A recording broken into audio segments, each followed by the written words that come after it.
I'd like to thank you for taking time to speak with me today. No worries. Thank you for picking us up. I wanted to ask you if you could take me back to the beginning and tell me how the band became a reality.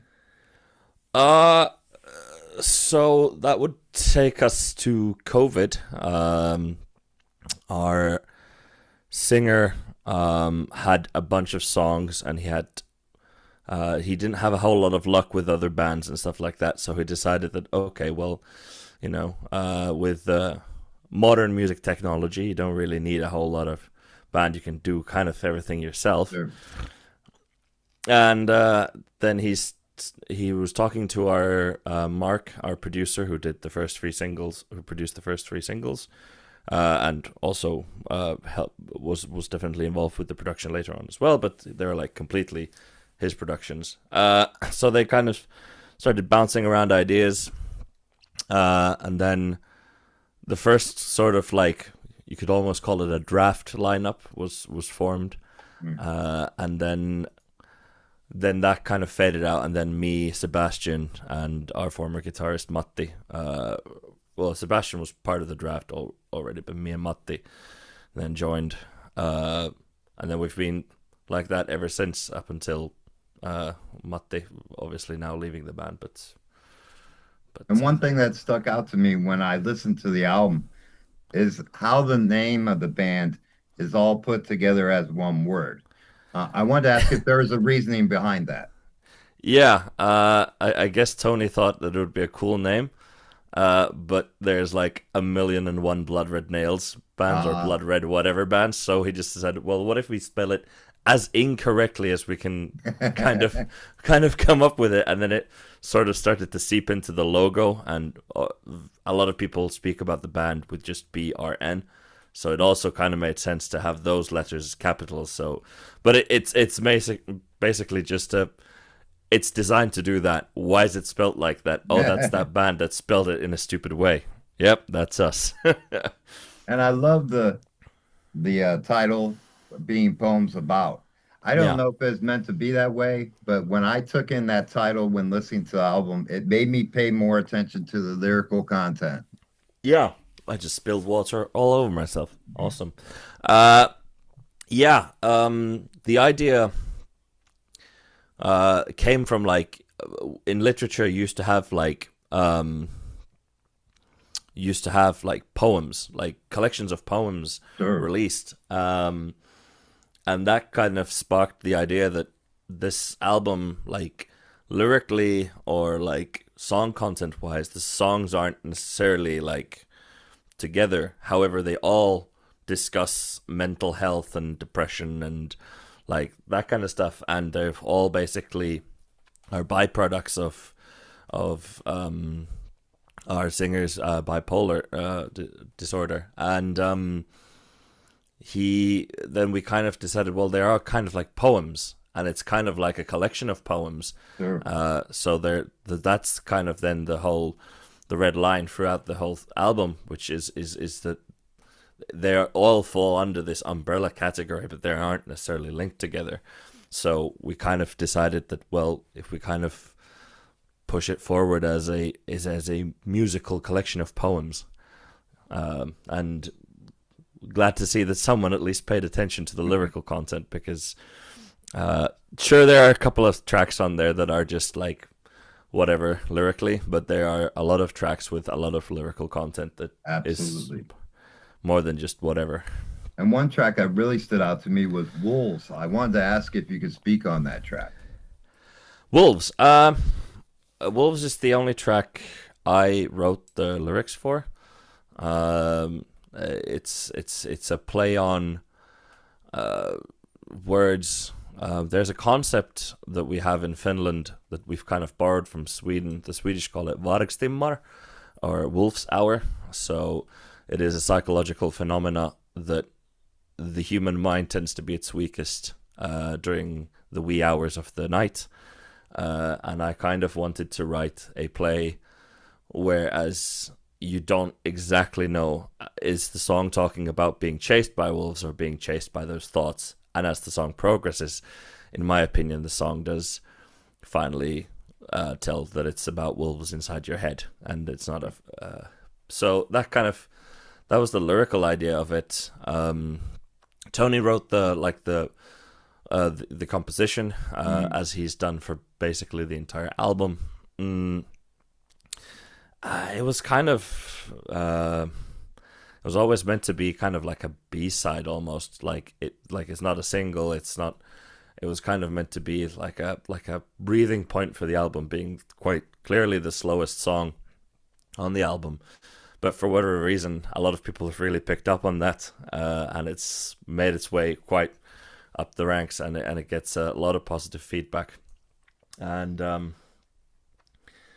we were like really for like quite far into like the album cycle, and then we just sat down with our producer Mark, and we kind of went, it needs something, and then we got the idea, well, what if we get like an opera singer?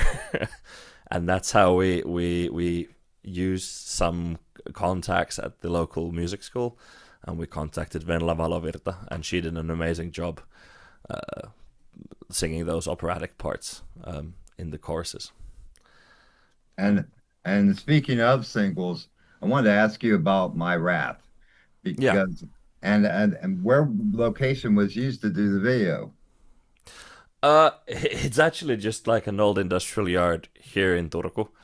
Um, I think by now we can admit that I mean we kind of asked the closest people who we knew that would own the property next to it, and we kind of guessed, well, I guess it's kind of no man's land, and then we just kind of went there when it was dark and set up our stuff with Arturi Rusten, a fantastic videographer. Yes. And it was very guerrilla style with just an actual film camera, and then we just blasted music throughout the night in the middle of an industrial zone here in Turku, where we're from.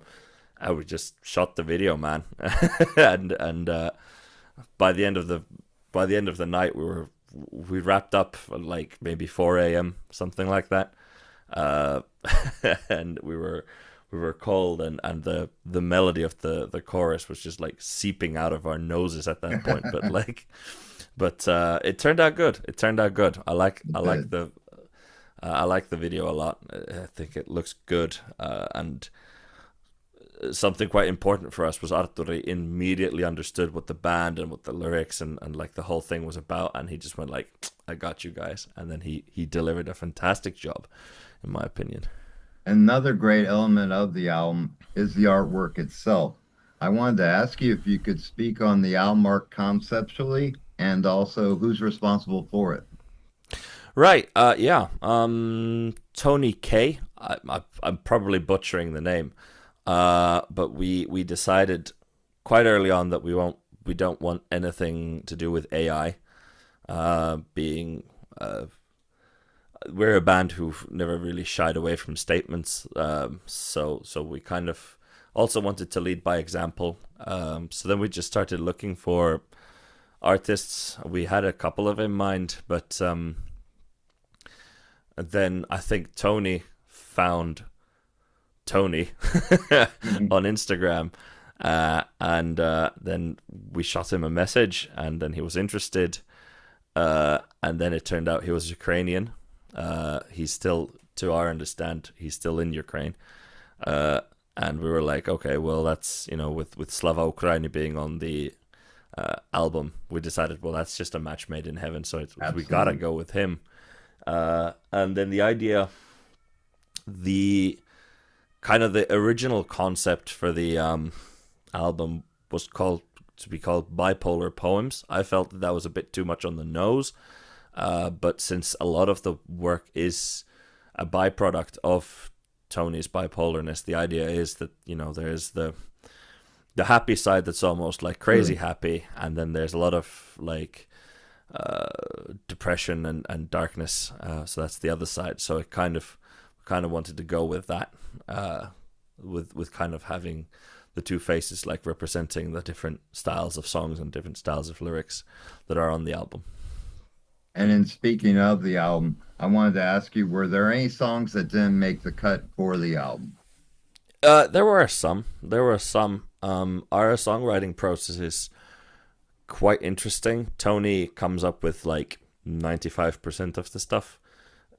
Don't ask me how. He just has a mind of his own. And we never really shy away from like, if there's like a black metal or a more groovy kind of breakdown, like as long as we feel like it fits the song, we'll go with it. Sure. So then Tony will have like hundreds upon hundreds, and I'm not exaggerating here. There's literally hundreds of demos that he'll make, and then once he feels like they're good enough, he'll show us 20, 30, 40, and then we'll kind of cherry pick the ones that make the cut, and then he'll work on the other stuff, and then once they're already pretty like they're already quite far along once the band starts working with it.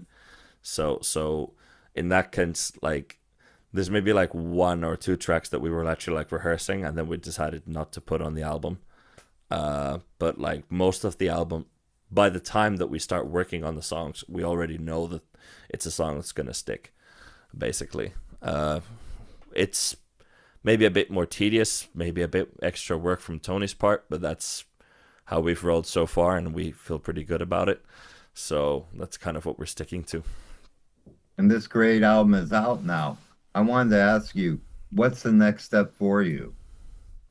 Well, we are wrapping up our tours, which we very aptly named Tours About for Poems About, which I thought was a great knee slapper of a joke. Next step, then, we've got a festival gig here in Turku, but we are definitely going to hit the ground running with writing the next album. Tony's already working on like finalizing the demos that we'll then start working and do another set of demos. There's probably going to be some gigs in the fall, maybe, namely like Eastern and Northern Finland, since our tour was kind of like southern to west to Midwestern Finland. So we'll most likely try to get to some places we missed on the spring/summer tour, and then hopefully by next year we'll already be like working on the second album, so people won't have to wait for new music for as long as they did for this album, which admittedly the process did stretch out a little bit, but I'm glad it did since the outcome has been quite positive. Yeah, and the time was definitely well spent because it's a very, very clean album, and I love it Thank you. conceptually throughout. Even though it doesn't have a defined concept, to me, it does have a lingering concept inside of it. Yeah, I think that's kind of what we wanted to go then for in the end, because we always had this feeling with the songs like, well, these songs clearly belong together. Hmm. Like just the emotions that the songs carry were like, well, this is definitely a part of the same like concept as a whole. But like we didn't really think about like any larger concept when we just Sure. started picking out songs. So that's something we're gonna change for the second album, that we're already like thinking about themes and what we want to do more of, and like trying to have that longer perspective rather than just pick out kick-ass songs and just put 10 of them together. And one thing that I enjoy about the band is you have a sound that is unique. I wanted to ask you if you could speak on the different backgrounds of the members of the band. Yeah, I mixed 7 tracks of the album, and Jori Saloranta, a friend of ours, mixed the first 3 singles. I also did like the a lot of the production then for the later 7 songs. And when we started recording it, we wanted to have what we wanted to leave the human element in. We didn't want to over edit stuff. We didn't want to like over polish stuff. We wanted a good sound, but we wanted you to listen to the album and then kind of go like, oh shit, like I hope I can swear. Oh, absolutely. We wanted people to like be able to hear the album and go, those drums are actually played. Like Yeah. Sebastian played them at breakneck speed, and kind of leave that like the touch of our playing in, because we've always rehearsed a lot. We've always been pretty tight as a live band as well. So I kind of wanted to leave that element in. Also, I wanted to use like a decent amount of like the equipment that we use live in a studio setting, but like kind of leave our signature on it and be Sure. unapologetically ourselves. Musically, when I started thinking about the album was the 2000s Children of, or like the early to mid Children of Bodom went into Lamb of God studio. I mean, I've never be able to mix on that kind of quality, but that was kind of the aesthetic we were going for. Tony brings a lot of his grooviness from anything from like Corn to Dissection to like uh, Static X and Lamb of God definitely, and Lost Society, and Children of Bodom obviously being a big influence to all of us. Me and Sebastian have a lot of background in like thrash metal, so all of those Anthrax's Slayers and that kind of stuff. And then Matti, who definitely had a big input on the album, brought an input from like more like black metal, like Cradle of Filth. But I think Children of Bodom, obviously us being from Finland, um, is was one of like the big influences for the record. And then speaking of the record, what is the best way to get a copy of this record and any merchandise that you have? Uh, well, obviously we're in the digital era, so it's on most streaming platforms. Physical copies, to my knowledge, do not exist. I'm not going to rule out the possibility of some bootleg person selling out of the trunk of their car, but if you want to get merch, following our social media links, there's the link to our Spreadshirt shop. You can get some merch there. If you want to get own merch that's been made here in Turku, you're just going to have to come to the gig. So the gig merch and the online merch are going to be separate. And to listen, you can buy off Bandcamp. If you do, the section for Slava Ukraini will go to the charity Angels of Freedom. Or you can stream it on YouTube or Spotify or Deezer or whatever. And speaking of Angels of Freedom, I wanted to ask if you could speak of that uh, charity. Yeah. Um, I was in my other home country, England, when we got the news that Russia had invaded Ukraine. And as I got home from that trip, we all kind of sat down, and Europe's, obviously not as vast as the US. And I, for instance, have friends in the Ukraine. Uh, and we kind of said, well, we got to do something. Like, Sure. all of our hero bands, and like if you think about bands in like the 60s, 70s, 80s, even the 90s, there's a lot of like charity work and bands, speaking up to things like that. And we were Sure. like, we were a little pissed off that people weren't doing enough. That's kind of the only thing we decided that we could do. So we wrote. Tony had the demo for Slava Ukraini kind of ready, and then we went, well, this could fit it, and then we wrote the lyrics, or Tony wrote the lyrics, and then we went. It was a really quick turnaround. I remember we were rehearsing at the studio. We pitched the idea to Mark, and he goes, yeah, let's do this. He came up with the concept that the charity that it had basically had to be money, which is not always the best option, but for this particular moment, it worked the best. Sure. It had to be a charity that wouldn't support any armed forces, and this was an interesting take, but he explained it in a sense that, well, if you're a 17-year-old kid in Russia and you get forced to join the military and suddenly you discover that you crossed the border in Ukraine, you didn't have a say in that because the way the country works, and then you got killed, isn't that just another, dead person? Sure. So Mark's point was that there's going to be plenty of charities that support the civilian populace of Ukraine. So we're still going to be supporting Ukraine. We're still going to be sending a clear message, but we're also going to take the message of peace. So I contacted my friends in Ukraine, Olena Yernokova. I'm probably butchering that name as well.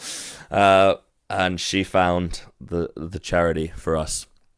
and whatever money we get from streams or donations through the Bandcamp or whatever, we just send straight to Angels for Freedom, the charity. And they've been building schools in Chernihiv, in the Chernihiv region, like schools and daycare centers and stuff like that. So that's been nice being able to contribute. It's not a lot, you know. If if a band like if a bigger band would do it, obviously it would make more of a difference. But like, we just decided that, hey, we're all human. We can do our part, Sure. and that's And and that's every penny counts. yeah, yeah, definitely. It truly does. They definitely need the money. And also when we play it live, that we always mention the charity. We always mention that the best way to support the charity is supporting that charity directly. You know, all sorts of services take their cut before money gets to our bank accounts before we can donate it. You know, so there's no telling how many people have directly supported the charity or maybe heard of the charity because of us. So there's also like an unknown factor. I wanted to ask you as well if you could take me back in time and tell me how your musical journey started. Okay, so we're gonna go back to, well, I think there's two starting points. As a kid, like I would always like headbang with like whatever hair I had as a baby. Like my parents would try to avoid listening to heavy music, even though they both enjoy it. But they kind of wanted me to come up with my own sense of music, Sure. which is very nice of them. However, I just end up listening to the same stuff they love. Uh, and it was in middle school in 2007 on seventh grade. Middle school is, I don't know how it would compare to the US system, but I was 13 at the time, and Hmm. they had a band course organized by the music teacher. And the deal was you rehearse once a week for like, I can't remember, was it an hour or an hour and a half? And then you get to play like one or two songs maybe at the end of the school year in front of the entire school. And I was like, I always wanted a band. So like, I pestered my friend until he would join, and then he pestered another person. Then we had our first band, and stuck with it since. You know. So it was that band, but then I quickly formed other bands and started rehearsing outside of school. I think the first rehearsal room we had was an old sauna in a Wow. yard, and we like I remember we took the stove and the heating element out, and we cut up the seating with an angle grinder so we could fit everything in. The acoustics were horrible, and it was so cold in the winter. Like we had to Oh, I play bet. with our mittens because we took out the stove. You know, Yeah. so it was freezing. Not literally, well, almost literally sometimes. And then we just started working our way up from there. I bounced around in different kind of bands, and then I think it was 2019. I think it was like, I think the talks about me joining the band were just before COVID, because COVID hit Finland a little later than the rest of the world. But then it was during COVID that I started rehearsing with the lads a lot more, and then it was like just as COVID started opening up, I was like, okay, this group is a really good group, and I really enjoyed the music and working with these fine people, and then I got stuck with it, basically. And I wanted to take a moment to thank you for one speaking with me and talking about this amazing album. I wanted to You're welcome. give you time to give a message to your fans. If you could give a message to them, what message would you give them? Hey, what is there not to give? Go listen to the album. Be a fantastic human being. Look out after your friends. Look out after your loved ones. Um, and come see us play gigs. Shoot us a message. We're down to chats. We have heard that we aren't the worst people in the world. You have an amazing album, and it's a great pleasure speaking with you. No worries. I look forward to what lies ahead, my friend. The next Thank you. chapter should be an amazing one, and I look Hope forward to so. talking to you about it. All right. Thank you, my friend, for taking the time again, and you have a great rest of your day. You too. You too. Take care. Take care.